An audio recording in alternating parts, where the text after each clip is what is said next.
So tomorrow you'll be having tax class? Yes, ma'am. Yes, ma'am. Between 10 to 2. Okay. Okay, fine. So I have to look at other days now.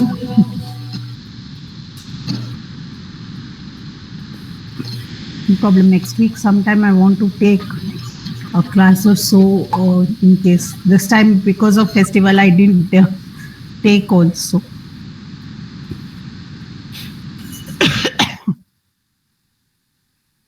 We'll because otherwise we'll find it very difficult to complete the syllabus. So though from now on we'll have the repetitive chapters, but still we need to complete somewhere. Today also we had the class, ma'am, in the morning. Yeah, he mentioned this, that I thought he was taking it in the evening. So I asked him, "Are you taking it in the evening?" He said, "No, morning, today and tomorrow." Yeah. Actually, I was planning for tomorrow thing. So since he's taking, let him take. For you, that is also very important. So I'll still give you an open offer only. So like, don't have to worry. Anytime you have any queries, anything, just message me. I will be able to help you at whatever time it is. Just a message should help out. Okay. So we will, whatever queries you have, you can just send screenshot of the thing. Like one of you had given me the answers also. We've gone through it. I'll share the replies. So don't worry, you can just send the thing. Okay. Okay, now coming to the MSME registrations. Again, all these registrations, just like any other government registrations also, you have certain procedures. What is it that is important for us? So again, you make a chart out of the registrations for each of these chapters. There are about 20 chapters. In each of it, if you just make a chart as to what are the contents in this particular chapter which is important, you will be able to completely study each one of those. So it will not be that much of an issue for you, even when you have to make a revision program for yourself. So here also, what are all the licenses which are required? What are all the important aspects relating to that procedure? And what are the forms in case, if any, which has to be filled? And these three headings, you should be able to do the chart for this thing. One page, it will come. There are about 6-7 registrations which are mandatory. So we will only discuss those ones which are there in this chapter. So you will not have much of a difficulty, and it will be straightforward questions which will come from this particular chapter. So it will be easy to answer also. They can't twist the thing, unlike other chapters where they can ask you application based questions. Here it will be straightforward questions coming from here. So the next one what we are going to be discussing is MSME registrations. MSME is micro, small, medium enterprises, or MSME, which was enacted with the MSME Development Act of 2006. So it defines the three things: micro, small, micro, small, medium enterprises. We'll see the chart which is there for defining the MSME. So the main criteria, because the enterprise itself is supposed to be small, medium and micro. So they are very small in size in terms of the value what it has. So for these enterprises, they need to be protected by the government, because big enterprises may be dealing with them, but they may not be in a position, they will not be taking care of these organizations. For example, if Infosys, you are a startup and Infosys is having a transaction with you with regard to some code or some service what you are providing to Infosys. So you are a startup, you are a small setup, and you are building yourself right now. Infosys has already been in existence and it has already gone ahead and it is not bothered much about how you will be able to transact and all. So they may delay the payments what they have to make to you, or they may not make the payments what is required to be made. or they may try to capture your entity itself. They may want to take over your entity. So all these things are ones which the organization has to be protected against. So what the government has done is, any MSME dealings, whatever any other organization has with any MSME and any dealings with them, they have to make payment within a specified period of time. That is, within 45 days, the payments have to be done. If otherwise, they will have to explain why the payments has not been done, and they will have to pay the interest to the smaller organizations, that is MSME enterprises. Then also MSME forms has to be filed by all the organizations which are having any transactions with the MSME. So this is going to be half yearly. How many organizations, what is the value? The organizations will have to make a filing of a form there. So from your part, if you are an MSME setup, so what are the things that you require to do is what we are going to be looking here, because this is a startup what we are transacting. So we know that the government is going to protect us if we are an MSME. So what are the things that we need to do to get that MSME status? So first thing what we are required to do is check out whether we are a MSME, which category we are, whether we are micro, whether we are small, or whether the organization is a medium enterprise. So you have the revised classifications from 1st July 2020, which says that it is a composite investment in plant and machinery, equipment, and annual turnover. So this is how they're going to be looking at. Earlier, it was services were separate and manufacturing was separate. Now all the things have been clubbed. If you are a micro organization, your investment in plant and machinery should be less than 1 crore and your annual turnover should be less than 5 crores. So if you're a small enterprise, your investment in plant and machinery should be less than, here it is more than 1 crore but less than 10 crores, and your annual turnover should be more than 5 crores but less than 50 crores. And your investment in plant and machinery, if you are a medium enterprise, should be more than 10 crores but less than 50 crores. And the annual turnover should be more than 50 crores but less than 250 crores. So this will make you a MSME. So whichever category you are, you get the most of the benefits if you are in the micro, relatively lesser amount if you are in the small, but all of them will be coming under this category for that matter. And also the definition of small company, what is there in section 2 subsection 85 of the Companies Act, that will also be defining your status as a small company. So now coming to the eligibility, what is applicable for you.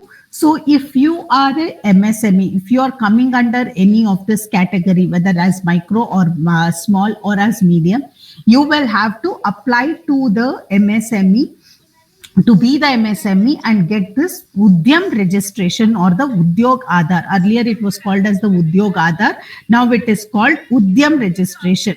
So you have to make an application under the MSME Act, Development Act of 2006. So who are all those people who are eligible to go in for MSME registration? Whatever may be your type of organization, you can go in. So basically you can be a proprietorship, it can be a sole proprietor, it can be a HUF, it can be a partnership firm, one person company, LLP, private limited, or a producer organization, or any association, cooperative society, or any undertaking, whether small businesses having MSME can go in for MSME registrations.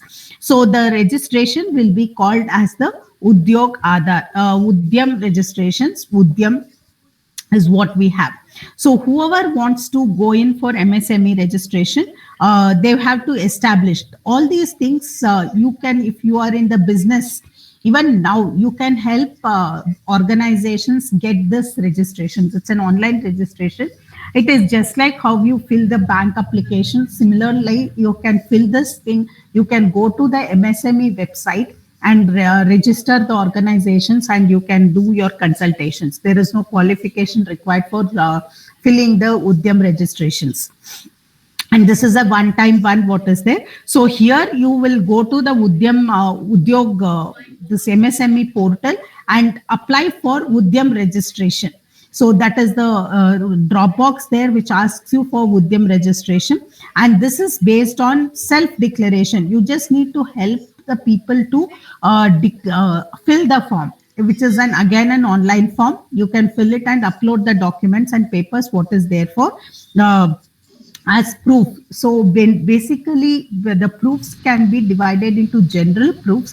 One is the ID proof, one is the organization proof, and one is the location proof, that is address proof. Okay, so these three proofs, if you are in a position to upload, you will be getting what is called as your Udyam registration. So you will be getting. This, given it as self-declaration with no requirement to upload documents, papers. No. Here, what happens is you have, when you are making the self-declaration, there are certain mandatory. You don't have, unlike we have this forms and all what we are going to be filling, right? So you don't have to have those categories and all. But basic one, I will have to say, no, if I'm saying I'm earning only 10 lakhs, from whether I'm earning 10 lakhs or I'm hiding whatever it is. So that kind of proof, basic proofs they will ask, like you have your PAN card, you have your Aadhaar. So those things you will have to give the proof. That has to be uploaded. Unlike our other proofs, what we have a series of documents and all those notified, notarized, all those things we don't have to. Okay. This basic, whatever you're giving that declaration, that all what I'm stating is right. So with that, you need to give the PAN and Aadhaar is what is required. Earlier, without Aadhaar, they were not giving the Udyam registration. Now they have whatever proof you want, you can give it. So that is the thing. Otherwise, how will they?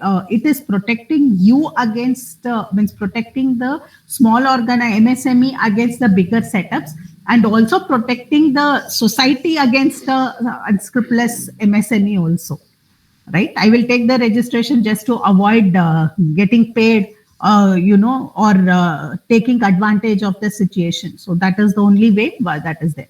So no requirement to upload documents, papers, certificates, etc. as proof is not, these things are not required, but basic ones, that's why I said three of it.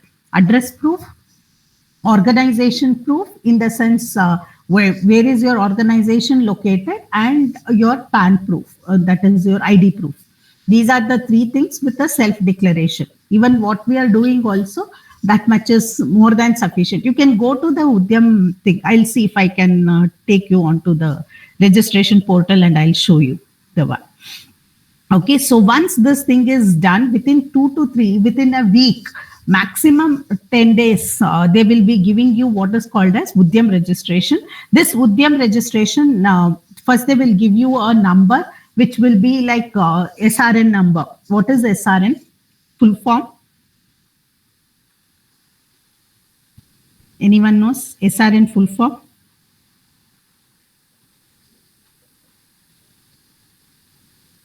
SRN. Service request number, no?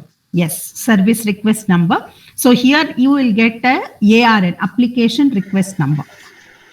Okay, so this request number you can keep. Even now we lodge a complaint anywhere, we get a ticket number, right? So similarly, you will get an application request number.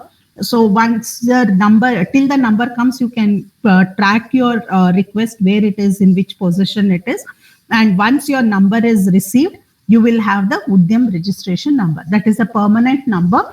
So you have to quote it at every time till the time you are an MSME. So that number is like like the organization's ID. So this Udyam certificate will also be sent on e-format. That is, it is an e-certificate, electronic certificate, which you will download, and that will complete the registration process.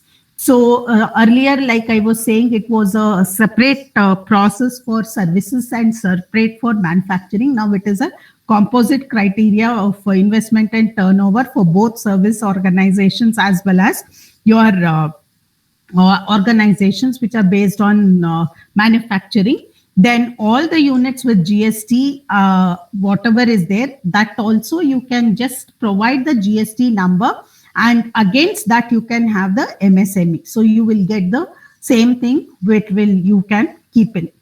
Okay, so now coming to the calculation of investment in plant and machinery, this will be in accordance with your income tax, what the organization is filing as tax returns. So that will show the way in which, so the moment you put your PAN number, it will get, if you already have a GST with you, that will be coming against your this number also, your MSME also. So that is the reason, if you already have one registration where you have uploaded the documents, I have Aadhaar. If I have Aadhaar, then I don't have to, everything can be captured through the Aadhaar number only. I don't have to keep repeatedly uploading my Aadhaar card. So that is what it means here. So if you already have a GST registration, you don't have to upload the Aadhaar, because that thing can be taken for the MSME also the moment you click on to your GST number. Okay, so all the documents which has been serviced, means which has been uploaded for getting your GST, the same thing can be utilized and they will be able to get the details. So they feel that your proof is there for your MSME registrations also. So this will be considered as a taken as a together initiative. So plant and machinery, whatever we have, shall have the same meaning as that it has got in the income tax rules. And also you can show the purchase invoice of the plant and machinery, because if I have to have, everybody wants to be a micro when we are going to pay the tax, when we want the best of advantage. But we may be small. So how am I going to say that my investment in plant and machinery or my investment in equipment is less than 1 crore? So I will have to show the proof that I have invested less. So I have to show all the equipments, whatever has been purchased. So the purchase invoice will also be a proof. So a copy of it, all of it can be uploaded, and that is what will be taken. Can be taken. So excluding the GST, means if I have paid GST, that will not be taken into consideration. Otherwise, the value of the plant and machinery is what is going to be taken into consideration. So the turnover, again, whatever has been the tax which has been paid to the income tax authorities under the ITR, that will be one which will be taken into consideration for my calculation of the turnover. So in case you do not have a PAN, the turnover related figures of such enterprises which do not have a PAN will be considered on self-declaration period up to 31st March 2021 and thereafter. So basically now PAN and GST-IN have become mandatory to get your registration under the MSME. So this GST-IN is that is GST identity number. It's very, we saw that you need not do any GST registrations till your turnover is more than 40 lakhs. But I am a small organizations and I don't have a turnover of 40 lakhs, but I want an MSME registration. So there has been lot of hue and cry relating to the GST here right now. So there are many organizations and very small organizations which are fighting. GST was made mandatory. Now again they made it non-mandatory. Again they are making it mandatory. So it's going up and down with regard to the GST. Okay, as of now they are not compelling the GST registrations, but when again 21 they had said that we will not. They've extended the time period. As of now they are still ignoring the fact that you don't have a GST to some extent. Okay, so it depends again who is asking for questions from the service center there. That is your government setup. But right now, you theoretically you write it is mandatory. Okay, so the form of registration process, you will be getting an online form which will have to be filled up, and no fee is there for Udyam registrations, or it is very nominal, some 20 rupees, 30 rupees, something is there, but it may not be for registration, it may be for downloading the copy or something like that. We also charge very nominal thing for MSME registrations, say around 500 to 1000 rupees, something like that you can charge. then Aadhaar number will be required. So if I am giving the Aadhaar number, most of the times you can download the Aadhaar card. So many of times they may ignore that you have not attached the Aadhaar thing. But many organizations or many setups, they want you to upload the Aadhaar document, copy of the Aadhaar one signed by you. Okay, so that there should be no misuse of the Aadhaar number. And in case of sole proprietorship and HUF, it will be of the owner of the organization or the karta of the organization, as the case may be. LLP, society, trust, etc. Whoever has given their Aadhaar number or the PAN number, their names, their Aadhaar will have to be given. So here we are going to go with the self-declaration.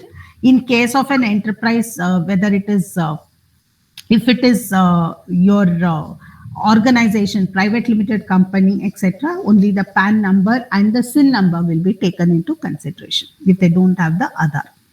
Okay, so this is with regard to it. If anybody misrepresents or attempts to suppress the self-declaration fact, that person shall be liable to such penalty as may be specified in section 27. So there are two parts with regard to it, all existing enterprises. So this was earlier, we used to have it in EM part 2 or Udyog Aadhaar memorandum. That was what was there. But now only one portal has been brought in. So Udyam registration is the only portal which is now in existence. So an enterprise which is registered, so this all these organizations has been classified post 2020 declarations, that is amendment after 2020 June. And also before that, you had a different registration certificate what was given. Now for all purposes, we have only one registration, that is Udyam registration under the composite scheme. So which are the ones which are there, which organizations can be taken into consideration? So except this portal, no other place you will be getting the Udyam registration, which will be there. No part-time, private or any setup. It is only one and only MSME portal where you can get the Udyam registration done. And once it is there, it is a permanent registration. The process will be complete and also the certificate will be given online only. That's a e-certificate. So the certificate will have a dynamic QR code from which you can download the page basically, and there is no need to renew the registration. So these are the ones what is there. And apart from that, you have the SSI registration provided by the MSME, that is small scale industries. So this is again, if anybody has gone near our Bangalore chapter, you might have seen there is a small scale industry right at the entry where there is a traffic signal, NSIC, then small scale, then training centers. So you will see those things in a line. So this is one of it. Yes. So you keep observing next time you go also. Now you can see it in much more detail. So it is the government of Karnataka, it is the undertaking actually. Yes, yes. All of these things are government organizations only which have been taken up. So what they do is, since it's a smaller organization, they want to, Atmanirbhar is one of their main ideas with MSME. So they take up, or they go to rural areas or any other places, they will be giving you training so you can be independent. You can be self-reliant. So in this SSIs, go with all these manufacturing soaps, phenols. There are three categories of commodities which they will give you the training. One is household products, like what I was talking about, soaps and all. Arty crafts, they will teach you how to make those jute bags and all those. The other one is food products, pickles, masalas, rasam powder, sambar powder, papad, and all those things. Those are the three categories, consumables. So these are the 3-4 categories in which they give you the training so that you can start your businesses right at home. You don't have to be dependent. You can be an entrepreneur as in how you want to. So these organizations encourage, they give you training, they'll show you how to set it up, and also they will help you in or guide you in getting all these registrations and all the schemes whichever the government has given. They will give you that understanding. That's why they come under this category. And all of this are run by the government. So that is why it is nobody has been able to, even if it is private also, the government takes over, government takes it with the help, but they will not let only a private setup do all this training, everything. So if you are going in with SSI and all those, it will be because of government initiative only. This is also one of the major initiatives of the government coming under the this one Startup India scheme, the tax relaxations and payment relaxations, then networking, then all those things are one of the initiations. So this training is also one of the initiations which has been given by the government. And all the states will have this SSIs and all, because they want to do it from the grassroots level. If villages improve, they will have the states improving. If the states improve, the country will improve. So that kind of a thing, what they are taking into consideration. So this one, Small Industries Development Registration Scheme, is the one which is taken up under this small SSI registrations, which is linked to the MSME. So all these things will be registered along with if you look at it, it's all the government setup. Small and ancillary units which will be there along with the Director of Industries, which is concerned to the state government. So what are the things that will be given to them? Easy finance availability from banks. So not much of collateral. So if you look into the startup initiative, which was there, many of you must have come through the CSEP, or otherwise also if you have, we have the startup in a much more detail in part A here also. We will go through those documents, etc. So these are the major initiatives of the government to encourage entrepreneurship in the country and help our country to be self-reliant, that is Atmanirbhar. So why should we work for somebody in outside countries? Why can't we work for ourselves in our own country and help our country grow? With that motive, they have given many initiatives. First one is the financing. So you can get a loan from the banks at a lower rate of interest, and also at a without much of collateral securities, whatever is required. So that is one thing. Preference in procuring government tenders, because it's very difficult to get government tenders, because the cost of the work as well as the competition to get the government tenders is quite a bit. And at such moments, you will not have the ability, because you're just a startup, you've just started your organization. So at such times, if you are getting a startup status and if you are in the MSME category, you will get a preference over the other organizations under that category. And also reservation policies for manufacturing and production sectors. If you are MSME, then time-bound resolution of disputes. Basically, the payments, whatever has to be made by the MSME clients to the MSME will be very strict. They cannot have any payment which is overdue for more than 45 days. So these are some of the things which are taken there with regard to the MSME, what we have. Apart from that, there is also a resolution of disputes under the MSME Facilitation Council, that is MSEFC. So any kind of disputes, whatever arises, the MSME can approach the Facilitation Council for resolution of disputes. So wherever the buyers have not paid the money, or the clients of MSME have not paid the money for more than 45 days, you can take this to the Facilitation Council. The next one is your NSIC, that is National Council, which will be registering the micro, small MSE registrations also. So NSIC also enlists the micro, small enterprises under the single point registration program, that is SPRS. So here for basically this registration is for participation in the government purchases. Like for example, I was talking about this art and architecture in our country, like the Chennapatna toys. it takes a lot of efforts to make those wooden toys, and not many of, if you give the small children now the same toys, what probably we would have enjoyed it a little more than what the kids nowadays do. They want to have all those Chinese plastic toys only, which are there, like you have the Barbie, or you have the Spider-Man or something like that. They would like to, they would prefer something, those kinds of toys, compared to the ethnic toys made of wood. And also we are also very scared whether they'll get hurt because of those edges and all those. But what will happen, it's a art, it's a culture of the state. At that point of time, you don't get these kinds of toys anywhere.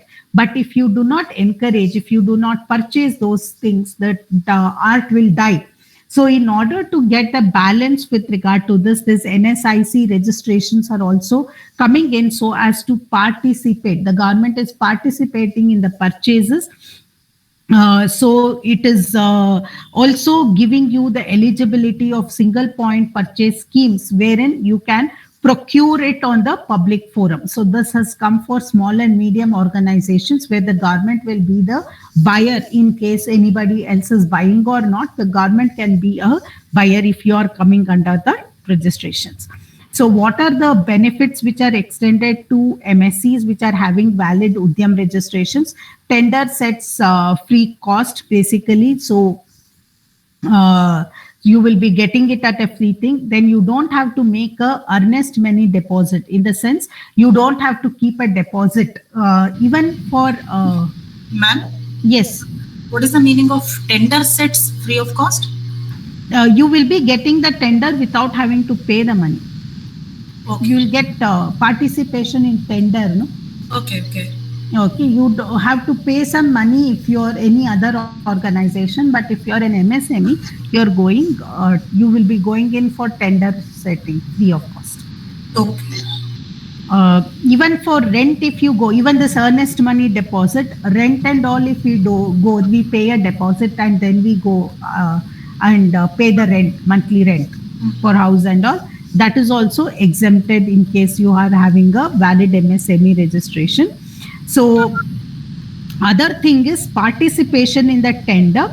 So this is the band which is called L1. L1 is least one. Okay, L is least. Least one is the one, if you have, what is a tender? Any idea?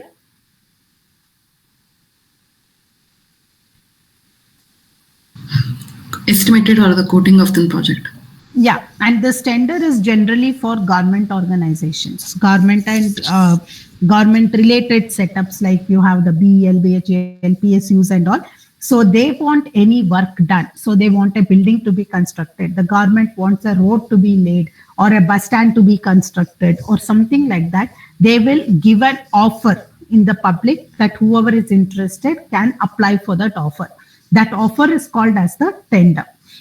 So the rule for accepting this offer is the least one. So whoever has quoted the least, that is the fixed rule, will be given the tender. So sometimes what happens, the tender gets beaten by 1 rupee also, even maybe by 50 paisa. So you are stuck with the rule because you have to accept the least one. There may be no difference between the other one, but their least one will be 50 paisa or 1 rupee less than the other one. So many times in movies also you must have heard about this kind of situation. So least one is what is generally accepted. But if you are an MSME, up to 15% of higher than the least one can be accepted if you are an MSME. So you are given a privilege, or you will be given a better chance of being accepted because of your MSME status. So that is L1 plus 15% within the price band will be allowed up to 25% of the requirement, bringing down their price to L1. So here what happens is, if you are a non-L1, if you are non-MSME, you will have to have a L1 status only. Only L1 will be getting the, least one will be getting the scheme, that is your tender. But here up to 15% you will be given the scope. So 25% of the requirement can be supplied using that, up to 15%. The remaining 75% you will have to supply at L1 price only. So that is what the tender participation means. And also consortia facility for tender marketing. Here what happens, you may come along with other organizations or other organizational setups. You can tie up with other setups also to be accepting the tender of the government. So this is the consortia facility also for tender marketing. So these are the few things which are required. Then apart from that, you have the Stand Up India initiative, which is coming under in order to encourage the SC/ST and women entrepreneurs, where they get a loan on a single window clearance loan up to 1 crore.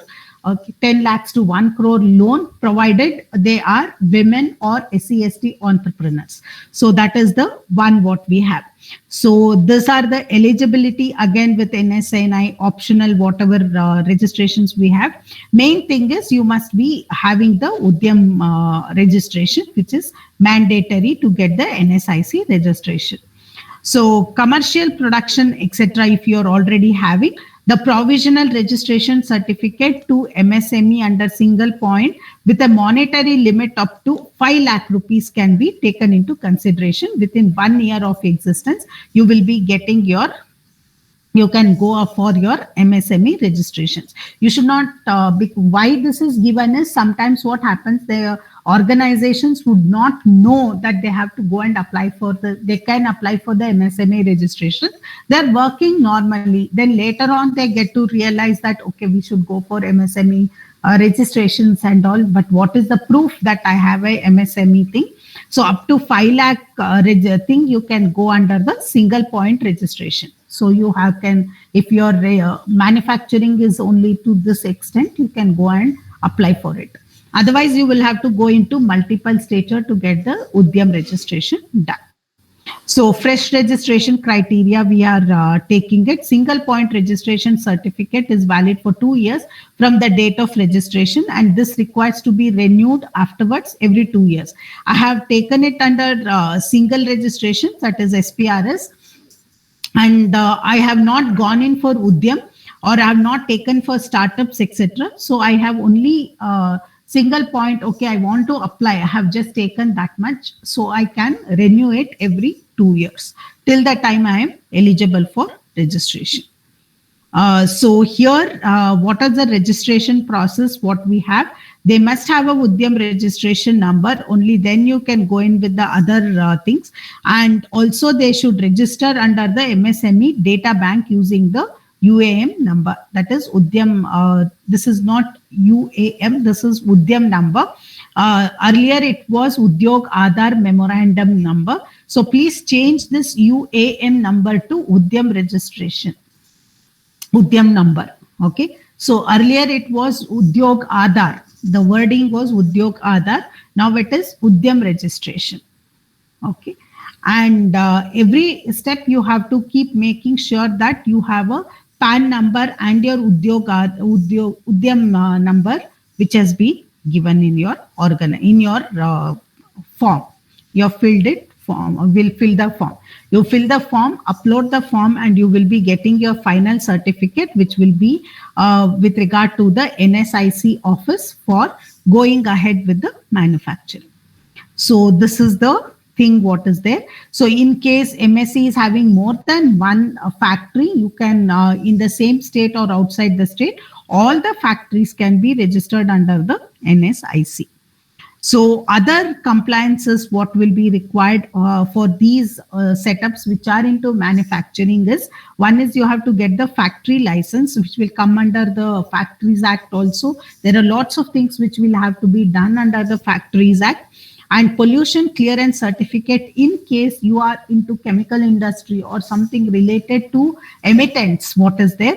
And additional registrations in case of licenses, etc. If depends upon the type of setup that you are, like if you are into food processing, you have to have a separate license. If you are into other thing, you will have a separate license. So that way.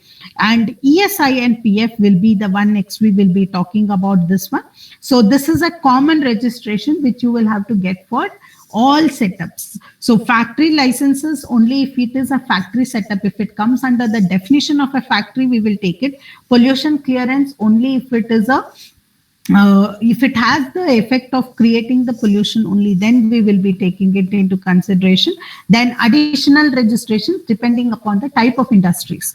But ESI and PF, all industries, when we incorporate a company itself, we will have to fill for the ESI and PF. Earlier, we had to fill it separately. Now what happens, we fill the details, and whenever it becomes applicable to us, the information gets captured from our, if it's a new setup from February 2021 onwards.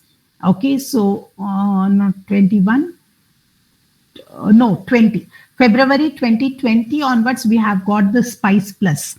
So from then, if you are a company which is incorporated, so from then on, you will have a single form only, that is Spice Plus, and all the data gets captured from that only. All you have to do is activate the ESIPF portal. You don't have to do any major changes with regard to it. So that is for the ESIPF right now. If you are a setup which is already existing before 2020 February, then you will have to apply for ESIPF separately. So this is the scenario as of now. So coming to the ESI process, what is there? This is employee state insurance thing. It's a self-financing scheme for workers who are there in the government organizations or other organizations which is there. So this scheme is to protect the Indian workers, which covers the health insurance and the social security. So it is an independent corporation and comes under the Ministry of your Labor and Employment, and it is ESI Corporation manages the funds, and it is also regulated by the guidelines and regulations of the ESI Act of 1948. Now all these comes under the HR labor code as of now. What we have, the labor code also, we have so many acts which are mentioned here, and now they have all been compiled together to bring it down to 3 major acts under the labor code of 2019. So the number of acts, what you see the beginning of the book, you can see there must be at least about 120 acts. Okay, so now many of them has been clubbed together and they have brought in under one. So the applicability of the things, what does this act do? This part of it may come as a question relating to ESI. The act monitors the provision of cash and medical benefits to the employees and their families through comprehensive network of hospitals and dispensaries throughout India. So how can we, if you are a member of the ESI, you can go with any of these government hospitals or empaneled hospitals, what we call. So you can go and get your treatment done without having to pay money or without having to, unlike you have it in the private hospitals, etc. You can be going and paying, you can get the services or the treatment wherever you are interested. So as long as it is coming under the network of your ESI. So in case that hospital does not have that kind of facility, you can get a letter from that hospital that they do not have, and any hospital also you can go and your cost will be reimbursed by the government if you are under the ESI scheme. So what are the things that are required for the registration under the ESI for both the employer and the employee? So if you are done with your tax, that is your direct taxation, you will remember that you had to contribute employees' contribution to the ESI, employees' contribution to the ESI, employees' contribution to the PF fund, Provident Fund, employers' contribution to the Provident Fund.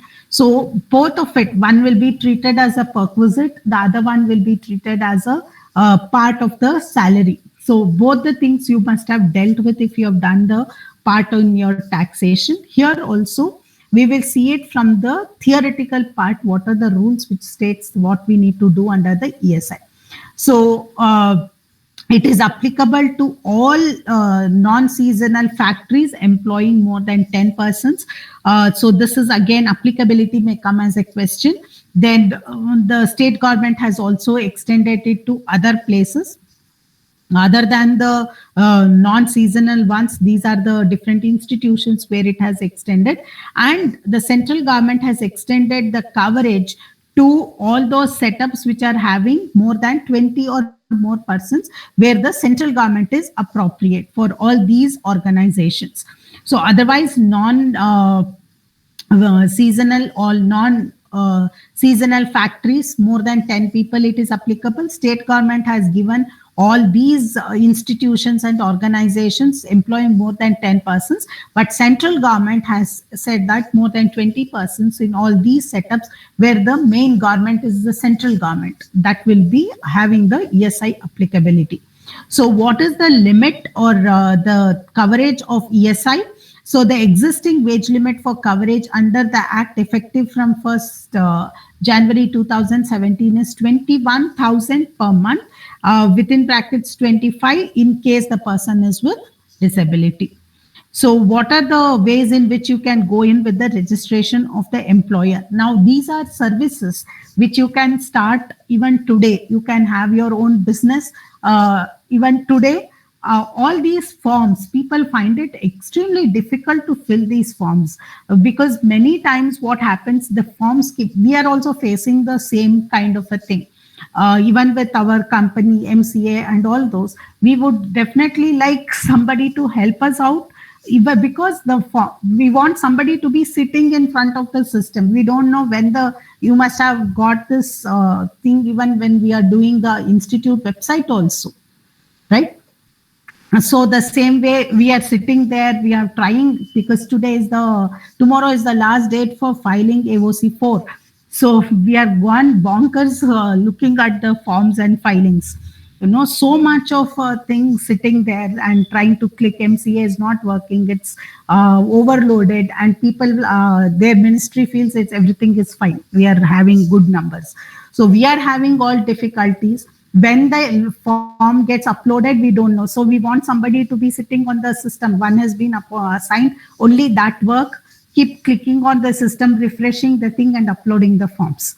So this is the thing, 3 systems we are using. So that kind of a work is very difficult. And even filling the forms, simple forms like PAN forms, or you have this MSME forms, that is Udyam registrations, then GST registrations, then GST filing, monthly filings, and or this ESI registrations, and all this, they are all very thing that you can just sit at home and you can just help. You can start your own setups. For those of you who are interested in being the entrepreneurs, you can develop this line of things where you don't require any kind of qualifications.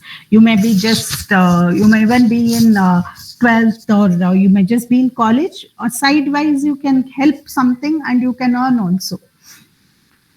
So these are the things. So because all of you are much more technically savvy compared to the other generation, even compared to all of us also, because I can see the technical aspects relating to many of you. So all you need to do is get access to the websites and see how it is done and help it filling the forms. So that will definitely get you a long way there. So you're already into the system then. Yes. So you can see the process, how you have to go in. You get into www.esic.in, and then you sign up for the thing, enter the name of the employer, company, etc., their emails, all the details, particulars, and then you pay the contribution initially, whatever is required to be paid, and then you will be getting your registration letter in C11. So this is your online registrations, what you will be getting, and make sure that you're getting the screenshots, whatever is required. So this is one, we will be taking it into consideration. So the minimum total number of wages getting up to 21,000 per month. So this is the limit into minimum wages into 6 or into 6.5.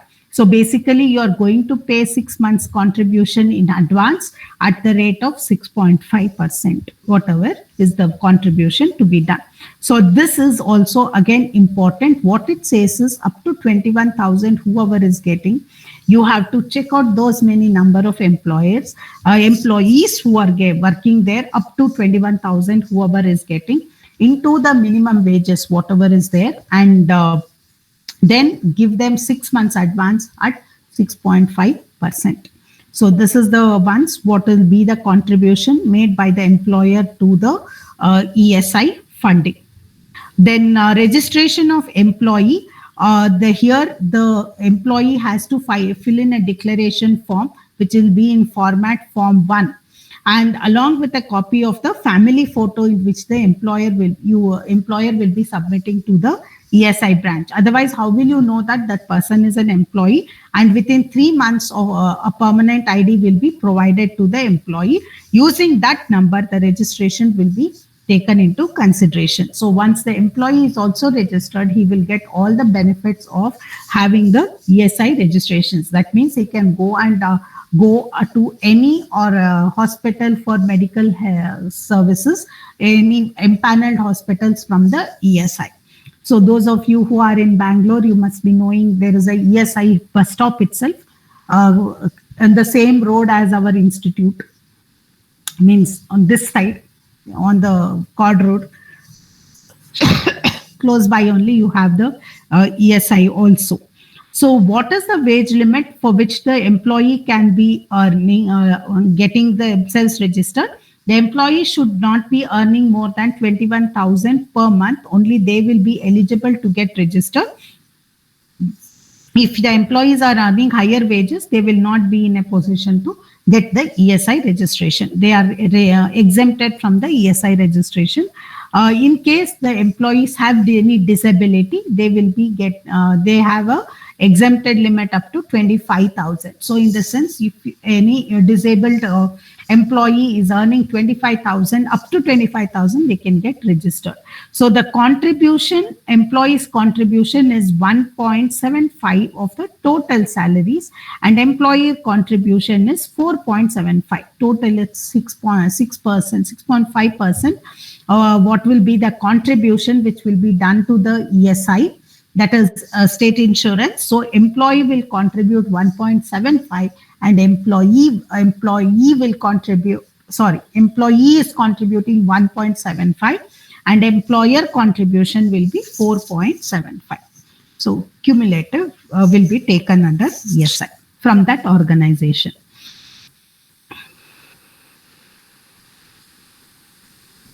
Okay.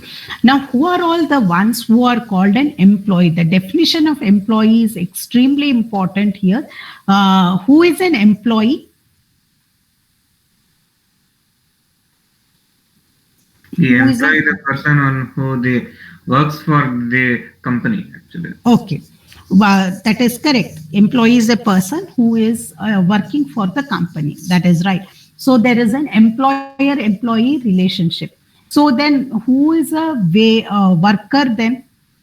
See, why this definition of employee is important is because only an employee is eligible to get the all these facilities, whatever they are getting. So if I am a probationary training, I am on training or I am on probation, will I also be considered as an employee?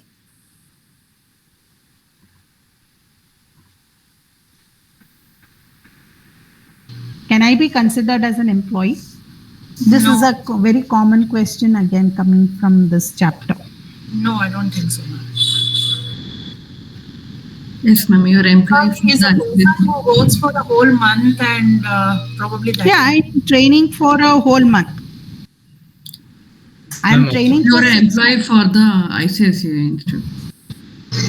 No, like I'm on probation. Like banks we have, right? So once you have joined the bank for 6 months, you are on probation. They give you that letter, right? Yeah. Something like that. Okay. Leave the bank word alone. So the organization has said that we are giving you the job. 6 months you will be on training probation, and then you will be getting the job. So during this probation, Will I be treated as an employee or not is the question. An employee under probation. Employee under probation. Yes. So again, here the rules are very different. See, like for example, ICICI Bank and you have say HDFC Bank. ICICI Bank rule says that you will be on probation, you will be treated as an employee. Example only. I'm just taking it like that. And HDFC Bank does not give you that status if you're a professional. So at such times, if you are in HDFC, you will not be covered under any of this if you are on probation. But in ICICI, if you are on probation, because the bank the SOPs and all state that you will be treated as an employee, you will be considered. So there also we need to look into the terms of employment, how they are taking. So employee is a person who is on the roles. They have those roles, attendance sheet, like what we call, no? So who is on the roles of the company's documents. So that will be a person who is on employment. If the probationer is also there on the roles, he will be treated as an employee. Otherwise, he will not be treated as an employee. So many times, and even this is also true with contract workers. You are there on contract basis. Many of these organizations take people on contracts. So do they come under employee category? No, they are for the temporary basis. They are for temporary basis. So again, if I am putting them as a category, if the organization is treating them as separate, or if their contract states that they will be treated as employee till the time they are here, then only it will be taken into consideration. Otherwise, we don't. So the terms of contract also make the difference there, because Contract Act becomes a different thing altogether at that moment. Okay, so this is the thing for all purposes. When we say employee here, it means a person who is on the rolls of the company, payment rolls of the company. So that is the definition what we have. If his name is there in that role, that means he's an employee. If it is not there, he's not an employee. So when it comes to probationary persons or training or contract labor, all these people, if their names are not there on the roll, they will not be treated as employees, whatever may be the thing. Okay, so what are the things which are there with EPF fund, that is employees? Provident fund also will come under the same category, because only employees will be getting this provident fund. Contract labor, no provident fund. Most of the organizations, they don't give provident fund facility or insurance facility. All these things, they don't give it to the contract workers or even probationary workers and all. So only when you are fully employed into the company, they start giving you all these facilities. The same thing here also, the central government, whatever is there, will be contributing with required to whatever is there, are they will be giving the PF facility, etc., only to those people who are the employees who are engaged in the setup. So coming to the applicability, which organization has to create the provident fund thing. So registration under the Employees Provident Fund 1952 Act is mandatory for an establishment, whatever may be the type of establishment, whether you're a sole proprietor or you're an HUF or you are a partnership firm, LLP, or any of the setups.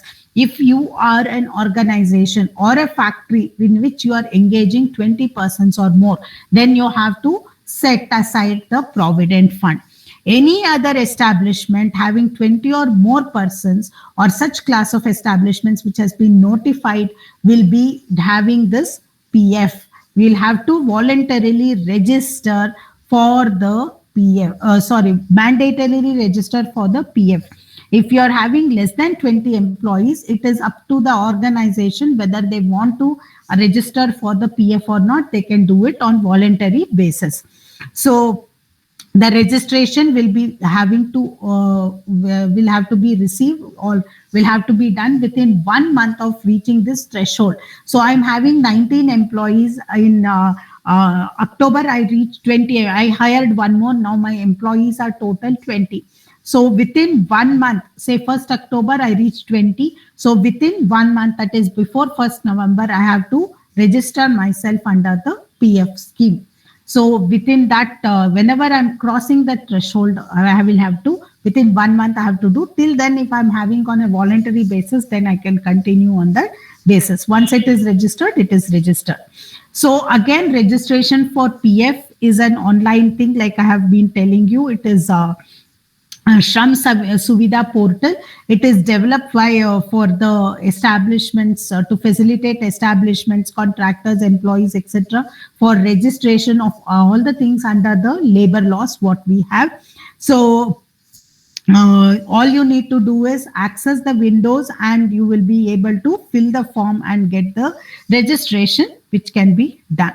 Registration of EPFO, etc., or one person company has been stopped on Samvida portal from 15 to 2020. This is when we started getting for new registrations. You will have to go to this Spice Plus only, and you will have to go and do it through the Spice Plus form, especially for private companies, public companies, and one person company. So new organizations will have to be done through Spice Plus. Other forms of organizations can do on the Shram Suvidha portal. Then coming to the FCRA registrations. Foreign Contribution Regulation Act, what is there? So this is also very important act.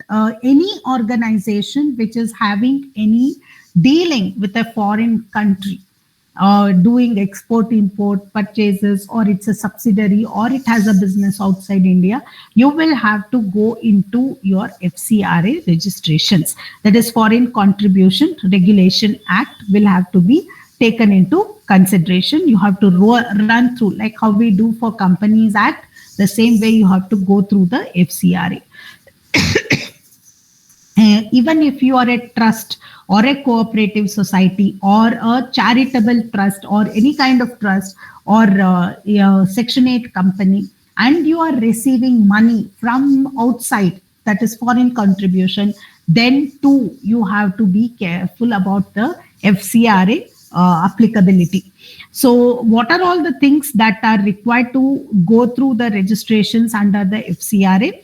The charitable trust society, Section 8 companies receiving foreign contribution or donation from foreign sources. So this might come as an application-based question saying that XYZ is a charitable trust and is receiving the donation. So briefly explain whether it is eligible for, what are the eligibility criteria for a FCRA registration. Is this charitable trust eligible to register under the FCRA? Okay, so that kind of a thing you may be getting. Okay, so these are the different things coming under your FCRA. So now coming for the eligibility. So to be registered under this thing, FCRA, the association, so you have to get a FCRA registration, you must have some dealing which is to be done on the basis of somewhere which is linked to a foreign country. So basically you should be getting you should be a society registered under the Societies Registration Act, trust registered under the Trust Act of 1882, or a Section 8 company if it is after 2013, or Section 25 company if it was under the old Act of 1956. So if you are any one of these things, you must be getting a FCRA registration done if you are getting foreign contribution. I am a Section 8 company, I'm only getting donations from within India, then not required. You don't have to go in for FCRA registration. But if you are in a possible way, you are going to receive any kind of a thing from a foreign country, then you will have to take it into consideration. You will have to go for your FCRA registrations. Now coming to the other criteria, this is the first one, and it should be in existence at least for a period of 3 years and has undertaken reasonable activity in the field of the benefit for the society. Basically the CSR thing, what we are talking about. We are talking about NGOs and all which are there for, which has been set up for charitable purpose, and they have to be working in that line for charity for a period of 3 years at least. So why is this important? What do you think is the reason why they have put this uh, condition that you must be in existence for at least 3 years and should have been working in a similar way?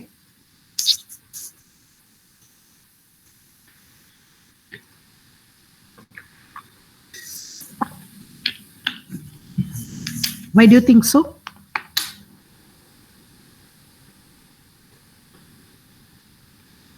Logical, no?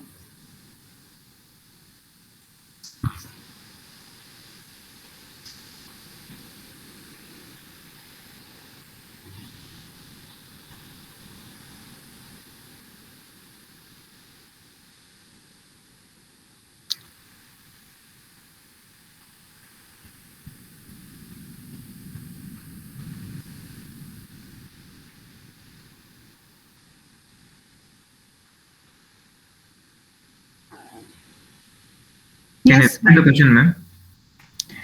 No, why is it that 3 years criteria has been put? Maybe because it's for an FCRA thing, ma'am, foreign contribution. Yes. So the organization should run for a minimum period so that they should provide, give some proof of the about the organization, about its activities. Correct. So what happens is, see, we all know our systems, right? So the moment we get money, first thing we will tell something and we will use it for something else. Black money? Yeah. Yeah. Yes. So what happens is, I have set up a organization today. Incorporation is very easy. I'll put around 30,000 I will spend for incorporating a company, Section 8 company. And then I know people who are wanting to divert their black money into the country, and I want to use that and regularize it. So the moment I receive that money, okay, and I will use it for whatever purpose I want. And this company was opened only for the purpose of receiving that foreign money. Okay. Okay, so this will be a big challenge to control the black money itself. So that is why they want an organization to be in existence for at least 3 years and be doing the same charitable work to receive donations. Donation. Okay, so then you can prove that, okay, I'm working, so I'm getting the money. So they don't want organizations to be set up to be diverting that kind of money. They want it in a genuine way. So 3 years is what they have set in. It may be that first 3 years they may be working genuinely and later on they may start diverting. That is different. But this is the condition why they want, even for CSR also, they want a trust or a Section 8 company or anything to be set up for a period of 3 years. Only then you can route the CSR funding through that organization for this purpose only. Okay, so ಹೇಳ್ತಾರಲ್ಲ ಚಾಪೆ ಕೆಳಗೆ ರಂಗೋಲಿ ಕೆಳಗೆ, that is what is happening now with all of us. Yeah. Okay, so this is the reason why it is there, and any kind of expenditure whatever is there can be taken with a minimum threshold that 15 lakhs has been spent during the past 3 years at least for investments like assets, etc. So this company which has there are two conditions which are there. The company has to be established for a period of 3 years and it should have been in the same area why it is seeking maybe whatever education or eradication of poverty or whatever may be the thing, the objective with which it was established, and it should have invested at least 15 lakhs in land and building assets or anything like that. So basically to show that it is a genuine setup, and newly registered entities are receiving foreign contributions, then you have to get the permission from the Ministry of Home Affairs. Or it can work only through prior permission. So first only I will have to say that I am a new thing. Only when the permission is given, you can get the contributions. In case of the previous one here, you are already established, you can get it and then you will intimate the contribution, what is there if you are under FCA registration, FCRA registration. Prior permission is granted only for those organizations which are new, and you will have to get the thing. An organization which is in the newly registered form will not be eligible to get a grant without the prior permission. So I have not even started the company. I'm planning to start the company. Even before I incorporate the company, I cannot make an application to the for the FCRA registration or private or prior permission under the Ministry of Home Affairs. Before the thing, I should first do it only after I have established, I have incorporated the company, and second, it can be only for a specified amount permission can be taken. I should state the amount what I will be receiving, and if the government, that is the Ministry of Home Affairs, feels that it is it is a lot of money, it may cut down the thing permission and ask the company to take a smaller grant or a smaller donation. So prior permission will be granted on the receipt of a specific sum only from the donors carrying on specific activities or projects. So other things we have just studied here itself.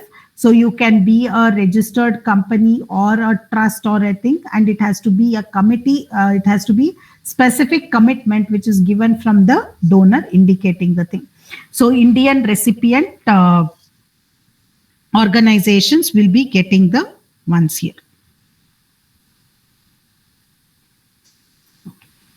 For Indian recipient, foreign donors having common members, anybody can make an application.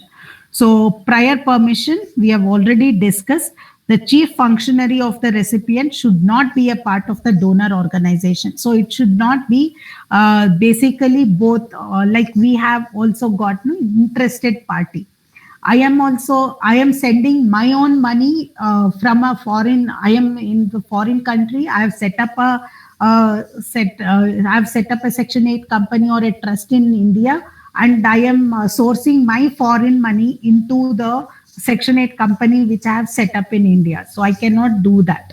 Okay, the chief functionary should not be a donor organization. So basically, the chief or the head or the director of the company should not be the head or anyway associated with the donor organization. So that basically that is routing your black money to the country, to this organization. So that way they will not consider it to be a genuine donation. Then 75% of the office bearers or members of the governing body should be of the Indian recipient should not be members or employees of the donor organization. And in case foreign donor is a single person, he should not be the chief functionary of the Indian organization. And basically the single foreign donor, or at least 75%, should not be belonging to the family or the relatives of the donor. So basically they want it to be disassociated, the donor organization and the company which is the recipient. They should not have common link. That is the main thing. And they should not be like you're sourcing your own money through another organization. So that is the one what we have. And apart from that application, the basic registrations, what is there, it should be in the original name with all the proofs, whatever we have, no fictitious or benami name. And the person who is making the registration should not be prosecuted or condemned or convicted for having any activities, indulging in activities, indirectly or directly. He should not be convicted or prosecuted for communal tension. He should not be convicted or found guilty for diversion of funds. Then he should not be with regard to sedition or propagation of violent methods. He should not likely to engage using this money. So basically, some sections of the people They feel that, we have to have a separate state or we have to support something. So we ask some foreign investment to be coming into our organization. And we, in the name of that Section 8 company or in the name of the trust, we use the funds to create violence or disturb the peace of the country. So that should not be the one which is likelihood of getting the funds and getting the registration and getting the funds and using that money to create all these kinds of violent actions. So that should not be there. And use of foreign contribution for personal gains or undesirable purposes. And he should not have contravened any provisions of the act and should not have been prohibited from accepting the foreign contribution. So he should not be convicted under any law for the time being in force. So these are the conditions for application for registration or grant of prior permission. This might also come as a direct question. So all these points you will have to write. Yes, ma'am. This is applied for which one, sir? Means which? This one I have to make an application for FCRA registration. Okay, ma'am. Okay, so I want to registration of charitable trust or society. No. I have already got a charitable trust. I have got a trust or a Section 8 company or a partnership firm or a cooperative society engaged in some charitable purpose. I am getting donation or grants from. I've been established for 3 years or I've established it newly. Okay, so now I'm getting money from foreign grants as donations because many people there are supporting. Process, ma'am. Yes, this is the process. I have to get a approval from the FCRA to be accepting that money. Means accepting the donation, no, ma'am? Yes, from a foreign country. Yes, correct. Means you are the person holding the charitable trust. Yes, to get correct. The process of the accepting the donations. So this correct. Is the process of the FCR. Correct.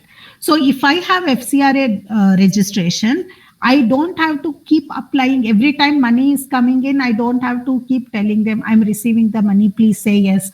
Those things are not there. So I just have that acceptance, means registration is done. Anytime the donation can keep flowing.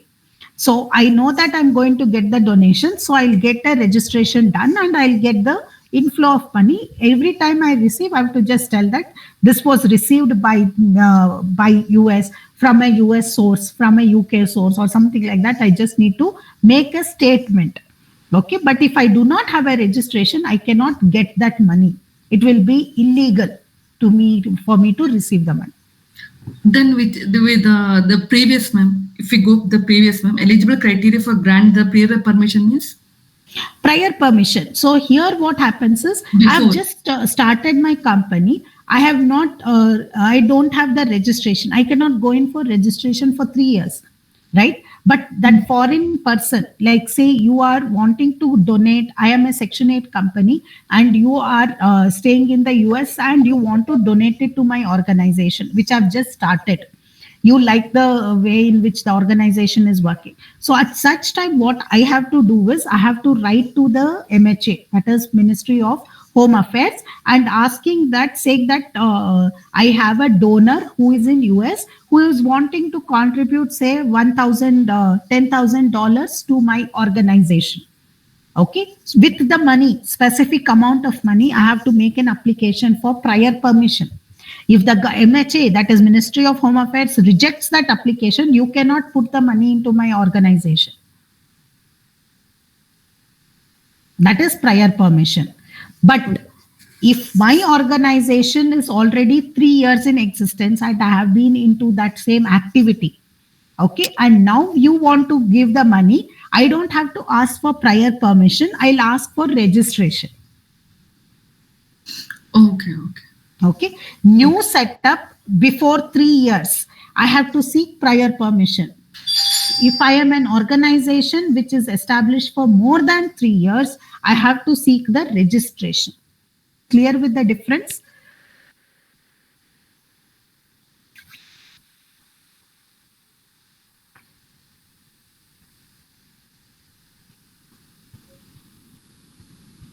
Clear with it? Any doubts? No. Yes, ma'am. Yeah. So here, either prior permission or registration, these are the criteria. So basically, I should not apply in fictitious name. I should not be using that money, likely to be using that money. You will also ask me why you want $10,000. I will, if you feel that I am going to spend that money, I will say that I want to buy a house. But you know that I am a drug addict and I'm going to put the money in drugs. So you are very suspicious to give me that money.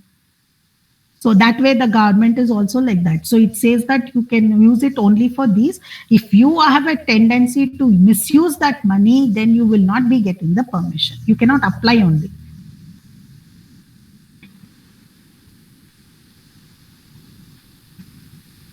Then the person other than an individual, so the direct, in case an organization is applying for registration, so it should not be affecting the acceptance of the foreign contribution, should not affect the, means I should not use it against the country. The company should not be, organization should not be using the money against the country or security or strategic or affecting the prejudicially, in the sense harming. Prejudicially is harming the country's integrity, harming the country's security, harming the public interest or fairness of election, etc. I am trying to sabotage or I'm going to hurt something, harming the way in which the elections are being done, using the money, friendly relation with any foreign state, etc., harmony or religious, cultural, racial, social, linguistic groups, etc. So I am using this money which is going to be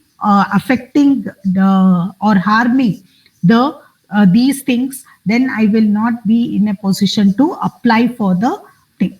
In case of acceptance of foreign contribution, if it is affecting, if it leads to incitement of an offense, so some what we call is needling somebody's activity.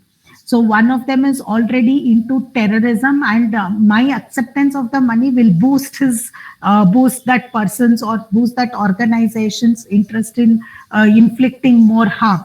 So that also foreign contribution cannot be there. It shall not endanger the life and safety of any person. And it is not, it is mandatory to open a FCRA with SBI only, and its main branches. No other organization can be, no other bank can be used for FCRA registration, and the name shall be FCRA account only of the NGO. So the application will be only with either with registration or with prior permission only. So if it is a new organization, it is prior permission. If it is an organization existing for a period of 3 years or more, then you go in with the registration. It shall be made online, and the form in the amended form 3A, FC 3A and FC 3B respectively. So FC 3A is for online it's for registration, and FC 3B is for prior permission. Every applicant for registration or prior permission shall obtain a unique Darpan ID, which is called as Darpan, which will be given in Niti Aayog, which is called coming under the Darpan portal. Okay, so these are a few things what is to be required to be understood.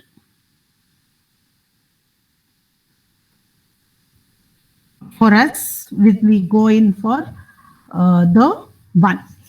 Any association wishing to receive foreign contribution must have a Section 8 background. So basically definite cultural, economic, educational, religious or social program for the benefit of society. Okay, so the NGO shall neither receive nor utilize any FC without obtaining prior permission or registration. So if it's a new organization, I repeat again, you will have to get prior permission. If it is in existence for more than 3 years, you get the registration from the government.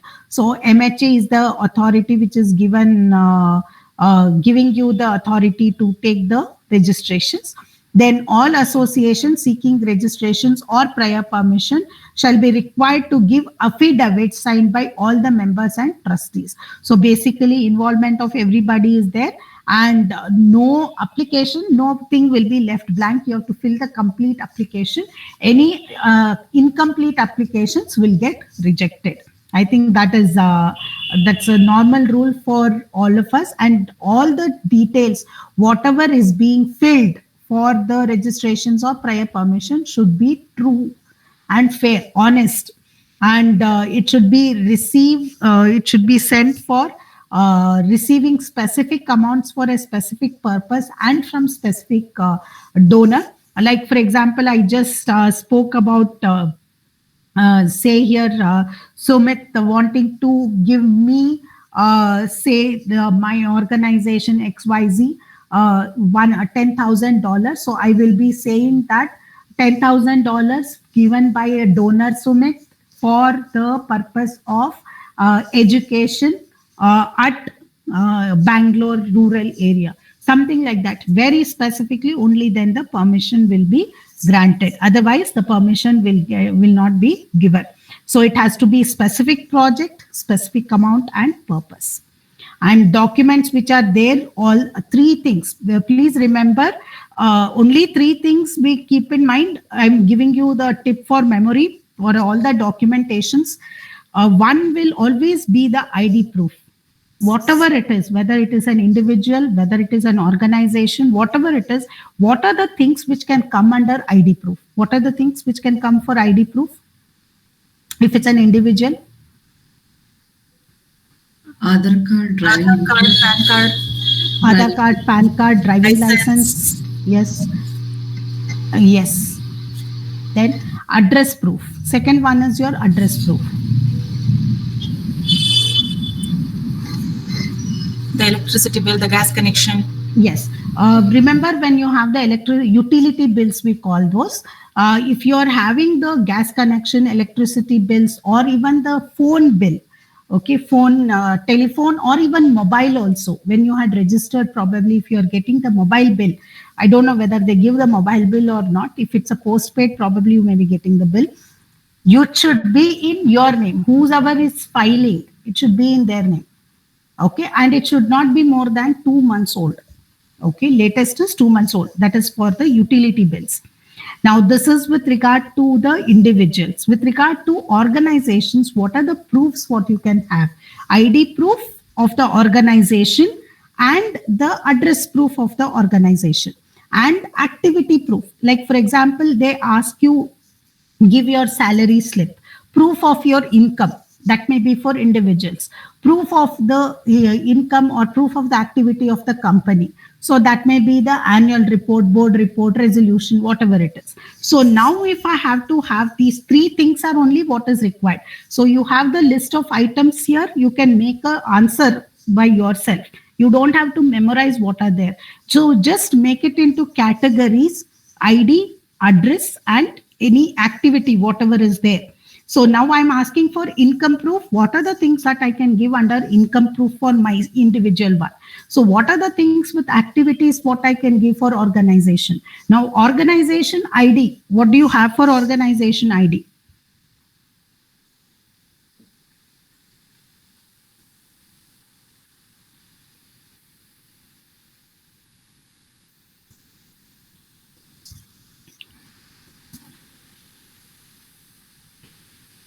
Organizations also have PAN number. You can give that. Most important is the SIN number. Company identification number. Okay, we did it. Forgot. Category of SIN. CIN. So it will give you the address, every single thing, the name of the company, every single thing it will give you. Then the address will be basically the incorporation certificate or any of those things, or the memorandum of association, the articles of association. So all these things are the things with regard to a company. With regard to partnership deed, the partnership agreement may not be there, but anyway, you can go with a partnership registration number, etc., which can be given there. And with regard to HUF, the same thing. The details of the HUF, the Karta's name, all the other details, sole proprietor and the person are one and the same, so it doesn't matter. LLP, again, the documents relating to the LLP number, etc., will be the proof on which it is there. If they are asking for the financial stability of the organization, the annual accounts as on the latest financial year ending, that will be the maximum proof what you can give. So these are the headings under which you can give the proof of the documentation. So registration of the certified trust deed. So this is the documentation for a trust. Details of activities for the last 3 years. That is the proof what of the activities what is there. Then audited statement is the income statement for the last 3 years. That is your balance sheet, profit and loss account, whatever is there for the last 3 years, what you're doing. And also who are all the people who are there in the organization. If you have a pro forma in AA, that is the pro forma name. If you're giving an affidavit talking about who this person is in charge of this activity in the office, so that will help you in getting it. And the prescribed fee, see again here, you may not remember the amount, whatever is there. Prescribed fee will also give you the amount, give you the answer. So you can use, tell the answer. They'll not ask you how much fees for what and all. So this will be part of the answer. This you can give it. And other things, certified copy of the registration, all those things you will be giving it. In case of you're getting a prior permission, the fees is less. Registration, the fees is 10,000, and the prior permission, the fees is 5,000. So you can just say with the prescribed fee. But the other things, when you're doing prior permission, you have to specifically state from whom you are taking the money, how much money you are taking, and what you are utilizing that money for. All these 3 things are specific to a prior permission. But in case of a registration, no such thing is required, because it is on a continuous basis that you are going to receive the money. Okay, now coming to the pollution control. This is a simpler one because there is one more chapter on the pollution control certificate. It's very important one. So what I will just do is, so any entrepreneur, if you are working for any organizations which are involved in these activities, so the list includes activities like petrochemical complexes, petroleum refineries, thermal plants, cement, then bulk drug fertilizers, dyes, etc. You are mandatorily to obtain statutory clearances from the pollution control environment for setting up the industries, and for 30 different prices, types of projects are counted for this particular clearance. So there are different boards which are there, which are established. So you have the state control board, which is controlling the things or licensing or certificates within the state. So consent from the state also is required to be taken. So consent to establish, whether I'm setting up an organization newly, so I have to take the prior commencement to construction certificate or clearance from the state.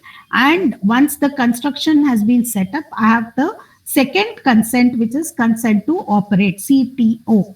So I have to have a CTE and a CTO. CTO is valid for 5 years. I have to renew it time and again. It depends from state to state. So best example, what I can give it, many of you now you can observe these apartment buildings. Have you seen those apartment buildings? So they all have this. They all have this kind of a thing, because they are creating this dust, so much cement dust. They're demolishing building, they're mixing the cement and all this. So the real estate ones, because you see the buildings and all those things are also required to take prior permission.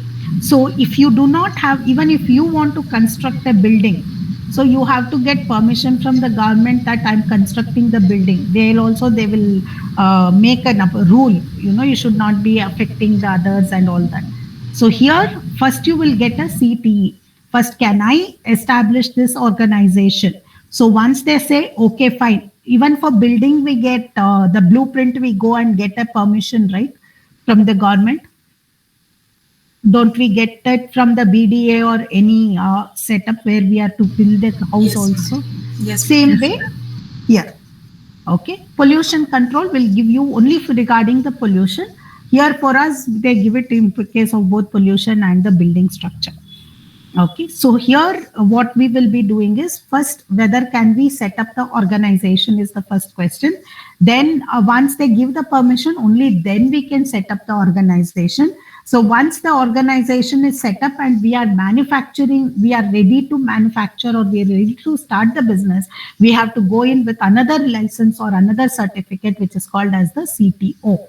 That is certificate to operate, consent to operate. Okay, CTO or CTE and CTO.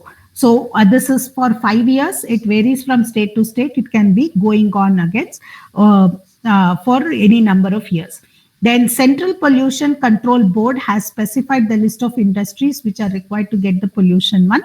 So the Ministry of Environment Ministry has categorized it into the 3 different areas. Okay, so you have a list of areas where we are there. Red category is the highest pollution. So this is all those places which are like chemicals, factories, and all those things coming under this, including super specialty hospitals, hotels, large hotels, etc. Highest pollution index. Orange category is medium-sized, less ones like coffee processing, pharmaceutical industries, etc. They are not that much into the thing. Green category, even smaller industries, not so much of a category with low pollution index, bakeries, food grain storage, footwear, etc. White category, no pollution at all. Basically, they are into so the highest category, earlier what used to happen, everybody had to take licensing from the pollution board. Now if you are white category, you don't have to wait for a CTO also. You can go ahead and you just need to take the thing and go ahead with the production. So that is where we have got. So industries which fall into the white category are there are 3 different kinds of pollution: air, water, and environment. What we have. Okay, so air, water, and all the 3 have rules which are similar. So white category need not get from the air prevention thing or water prevention. Environmental categories, they don't have to get the licensing or exemptions from there. And also the various state pollution control board will have to get the categories, will have to give the consent within 30 days of commencement of business. They need to get the CTE and the CTO within 30 days of the establishment. Okay. So white category, following are the conditions for white category industries. This might come as a question. Who are eligible for pollution license? So the first one, it is there in the white category, what is there, and it is also establishing itself in the locality where it is supposed to be setting up the thing. Say for example, biscuit factory is supposed to be a white category 1. Okay. Now the biscuit factory has to be set up, say for example, outside the residential area. If that is the rule, and if the biscuit factory they are setting up inside the residential area, they are not going to get this exemption. They have to set it up where they are supposed to be setting up. And investment is not more than 1 crore on plant and machinery. So basically, they are a micro organization and they will not discharge any kind of a trade effluent. So then they should be no into any stream or well or sewer or anything. So basically, no water body which is edible water body is close to them, and they are not releasing any toxins there. And the industry will not discharge any toxic or hazardous waste and will not handle any hazardous substances. So if these things are there, then the white category industries will not have to get the permission. Other than that, you have the applications which will be taken, CTE and CTO. All of this are made into the website, and the state control, the State Pollution Control Board, SPCB, will be replying within 4 months for CTE, and within 1 month of setting up of operations, you have to apply to the state board for CTO. Due diligence will be carried out by the authorities to check the premises. Only then the permission will be granted. Only if they have the NOC is accepted or rejected, whatever it is there, then only the business can be continued. Then in case the state board says that your application is rejected, the reason for rejection also has to be mentioned.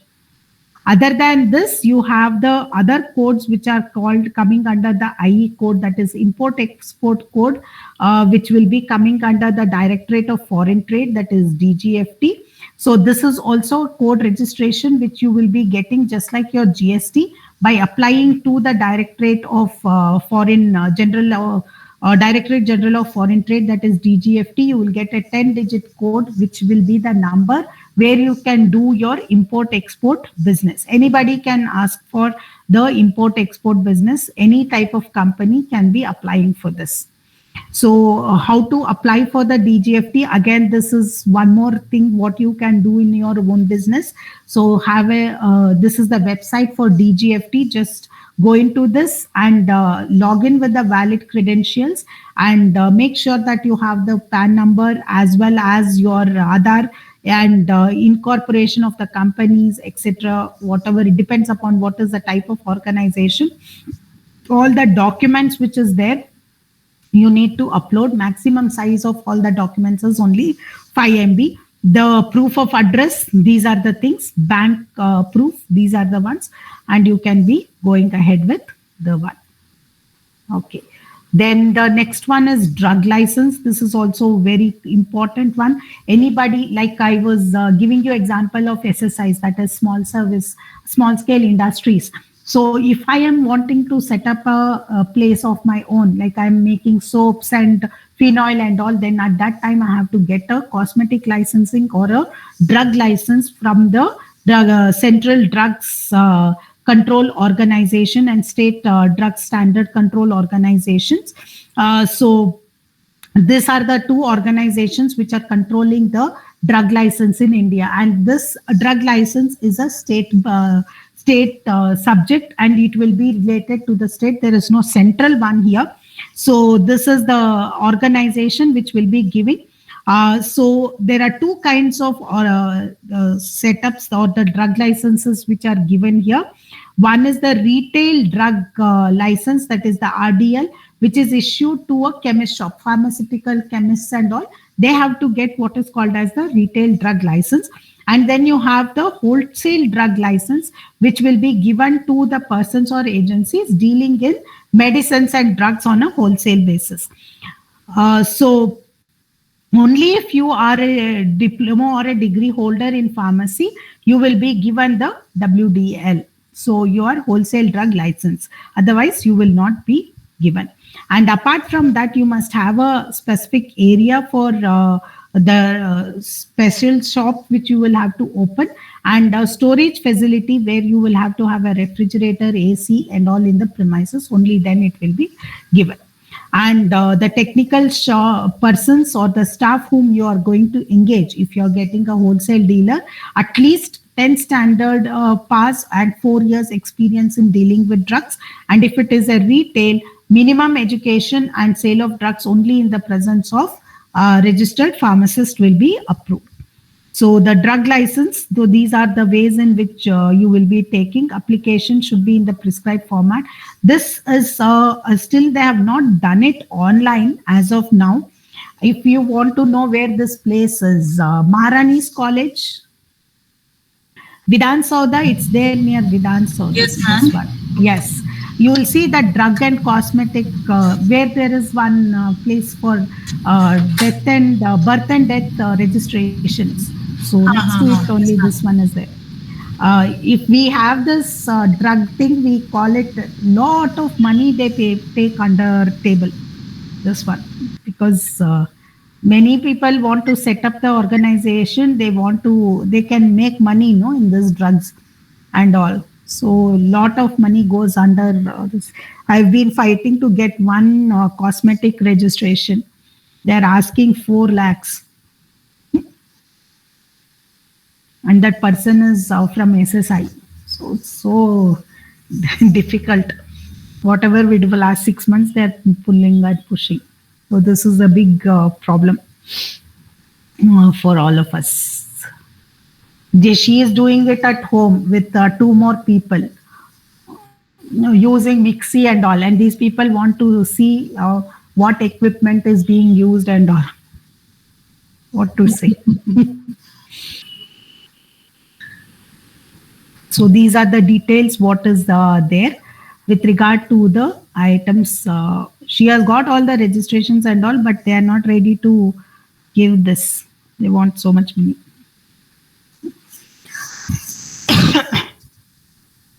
The last one is FSSAI. So this is for Food Safety Standards Authority of India. Again, this is a central body which is giving you the authority to establish anything anywhere in India. So this was established with the main thing as an autonomous body to regulate the food related issues.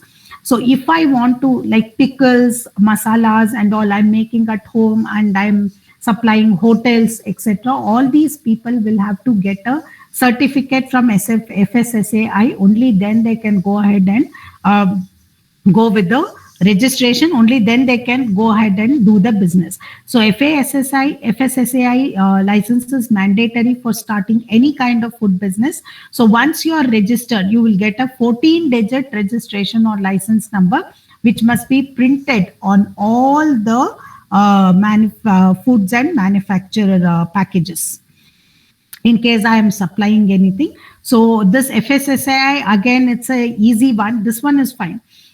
So anybody will be able to get it. It's an online registration form. You will have to fill all the details and you will be getting it through the FSSAI if it's Government of India. But for state, it is also done offline mode. In case you are not comfortable with online mode, you can get it done on the offline mode. So this is with regard to the FSSAI registration and license. So state license FSSAI is needed for small and medium food companies, like I am packaging food, or I am making all these masalas, pickles, whatever is there, or small hotels also, with an annual turnover of 12 lakhs to 20 crores. State FSSAI license is required.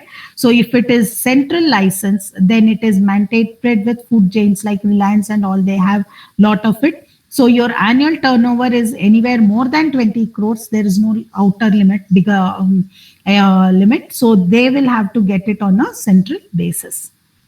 Then IPRs, we will take it up when we do the separate chapter on IPRs. So this is the thing. So IPR will have trademark. This IPR chapter, this like trademark, copyright, and your patents has been repeated 3 times in the book. So we can reduce about almost up to 80 to 90 pages coming from the book. Okay. So this is copyright with regard to the book, and there's a full chapter on it, registration procedure, etc. So we will take it up in that particular chapter. IPRs. Okay. And then you have the patent registrations, etc. and how it can be done and what are the things that require to be done. So what you can do in the meantime, there are 4 in this IPRs. So you can just read through this. It will be easy for us also to discuss and complete the process when we take up the IPR chapter, probably next chapter itself. Okay. Then the last part, RBI, NBFC banks. If I want to set up an NBFC organization, anything related with money, I have to get the permission from the RBI. So NBFC, the difference between NBFC and your banking is NBFC cannot accept deposits, it cannot issue checks, and it cannot be covered under the deposit insurance and credit guarantee corporation. So it cannot have any linkages with it. So I can lend. There are different types of NBFCs. It can be an asset restructuring company, or it can be a CIC, or it can be a investment company, it can be a loan company, whatever may be the thing. So different types of NBFCs. The main thing is, if I want to set up an NBFC organization, I have to make sure that I have get the permission of the RBI. with regard to the lending or acquisition of shares or financial leasing, hire purchase or accepting deposits. So when my company's 50% of my total assets is because of the cash and cash equivalents, and income from the financial assets is 50% of the gross income, I come under the NBFC licensing. So this is known as the 50-50 test. This might come as a question. Financial assets of the company and the financial assets constitute more than 50% of the gross income. I will be coming under the NBFC category. So which are all the different types of companies which are exempt? This might also come as a question, direct question. So from NBFC licensing, housing finance companies which are regulated by the National Housing Bank. So insurance companies regulated by IRDA, stockbroking company by the SEBI, then merchant banking companies by the SEBI again, venture capital companies SEBI, then companies run under collective investment scheme CIS regulated by SEBI, then mutual funds regulated by SEBI or Nidhi companies regulated by MCA and chit fund companies regulated by respective state governments. All these companies are exempted from getting the NBFC license. So the basic requirement, you have to be registered as a private limited company or a limited company in India, and the total net owned funds, basically net owned fund is the net worth of the company, should be more than 200 lakhs, minimum 200 lakhs, that is 2 crores. Only then you can be coming under the definition. So here you have the net owned funds definition. This has come as question twice, almost 4 times, twice in SBC, twice in company law. Okay, net owned funds definition. If you see the papers, okay, paid up capital plus free reserves plus balance in share premium account plus capital reserves representing surplus minus accumulated losses minus value of intangible assets minus investments in other NBFCs. So this is the formula for your net owned funds. It's come for full 5 marks. If you write this much, you will get full 5 marks. Okay, so which one, ma'am? This one, net owned funds definition. Net owned funds. Okay. Yes. This much you write, you will get full marks. And this line also you have to write. Net worth funds would be calculated based on the last audited balance sheet, and it consists of this much.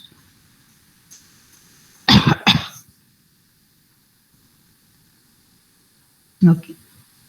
So there are different types of NBFCs, deposit accepting NBFCs and non-deposit accepting NBFCs. Non-deposit accepting NBFCs, it can be like systematically important, that is what we call SICs. Then you have other kind of non-accepting deposits, one. So which category of NBFCs are there? Then applying for NBFC will be the same category.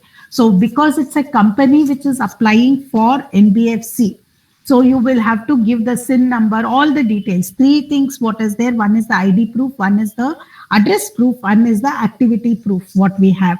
So under the ID proof, you have the certificate of incorporation, memorandum of association, articles of association, PAN number, all those things coming under the thing. Then SIN allotted, then also the director's profile signed by each of the directors, and also certificate of respective NBFC where the director has gained any NBFC certificate. Then CIBIL score in case there is any.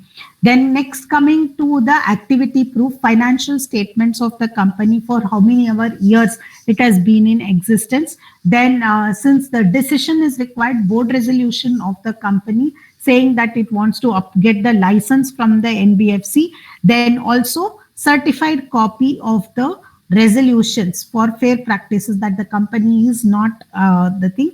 Then proof that the financial statements are accurate and true and fair. Auditor certificate for the financial statements, for the deposits, and for all the NBFC activity, whatever is there, certifying that it is not carrying any NBFC activity, and also with regard to the certificate for net owned funds.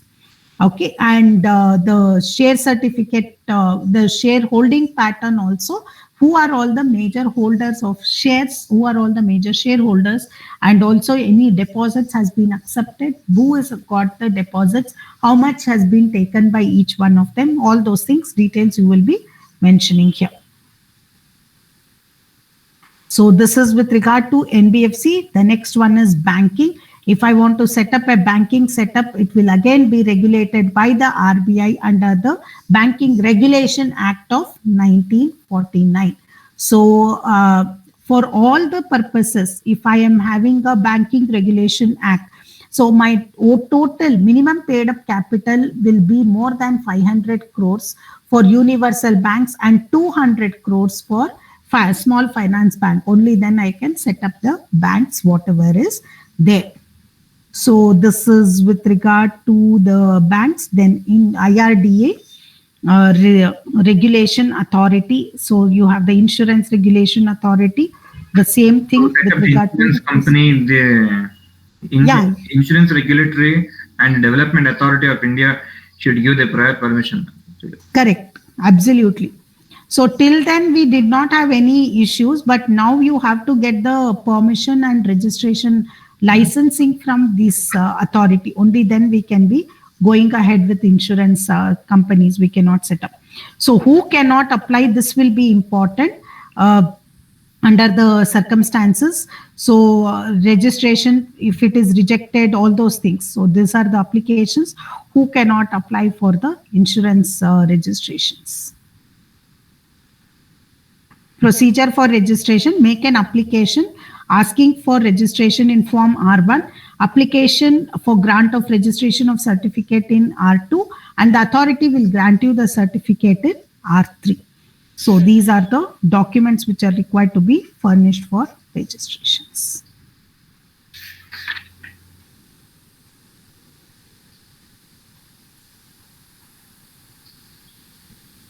Then industry licensing, similar one. These are all specific ones which are there. So central government will give, and which are all the industries for which licensing is compulsory? This is the question which has come. I'm only marking the questions what are there. Tobacco products. Yes. So the procedure, again, online applications, this one also. This again, they have, though they are mentioning it here, they have changed it. IEM is, they have changed the name of the form. I'll just get back to you on the form. Okay, IEM form has got upgraded. I'll just check out which was there and I will get back to you.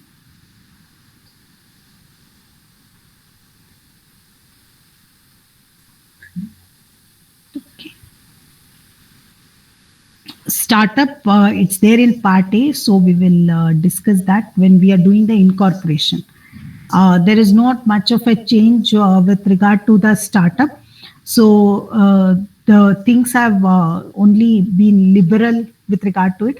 With regard to startup, only those companies which are LLP, which are private limited, and which are these 2-3 things are only applicable. Partnership firm, LLP, and private limited company. Only these 3 have can be a startup in the country. You can't have any other things which are there in startup.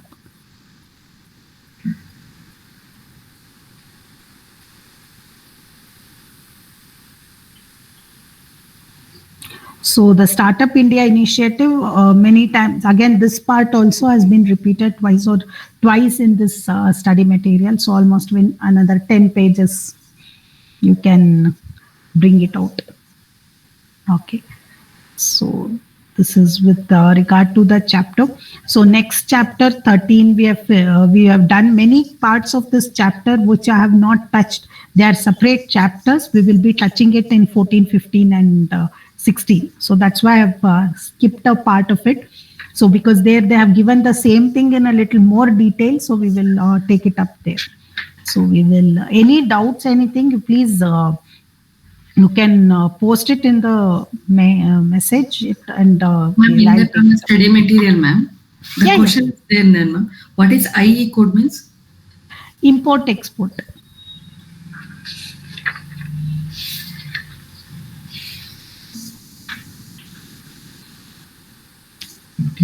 And even the second question also, ma'am. Benefits are under the ESI. They have given only the ESI, no, ma'am. Even the PF also. PF is ESI has got benefits. PF is mandatory, Provident Fund. But they are asked, ma'am, what are the benefits are under the ESI? You have to write both, that only.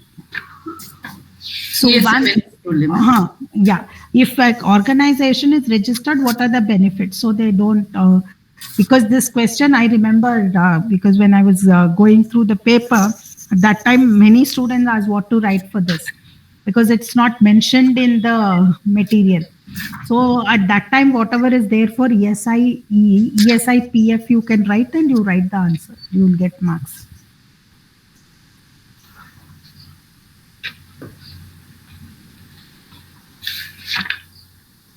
Because many times this is when they ask the questions, we have been very categorical. Some of the people, because how they send the questions is, they ask all the professionals to, they'll share the study material, latest study material, what is applicable for 2022 December. And they will ask to prepare the question paper. They will not take, they will ask us to do it in the same manner, what we have seen in the study material. The same way we will be sending. So they'll take 2 questions from mine, 2 questions from somebody else. That way they will compile and make a question paper. We have to send it along with our answers. Some of them will go over enthusiastic on general topics. Some of us stick to the material. So that way. So sometimes what happens, you may get topics which are not there in your study material.